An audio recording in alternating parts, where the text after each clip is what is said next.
बटाटे वडे परफेक्ट बनण्यासाठी जे बॅटर बनवतो ते परफेक्ट असायला हवं.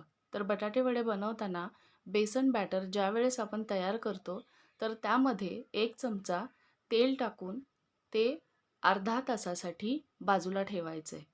तर बेसनचं जे बॅटर आहे, ते बटाटे वडे बनवण्यासाठी अगदी परफेक्ट बनतं. आणि बटाटे वडे आपण ज्यावेळेस बेसनमध्ये मिक्स करून कढईमध्ये सोडतो, त्यावेळेस कढईमध्ये किंवा बाहेर बेसन खूप प्रमाणामध्ये पडलेलं असतं. तर ते नाही पडावं त्यासाठी बटाटे वडे तयार केल्यानंतर बेसनमध्ये मिक्स करताना चमच्याने मिक्स करावे आणि चमच्यानेच तेलामध्ये बटाटे वडे सोडावे.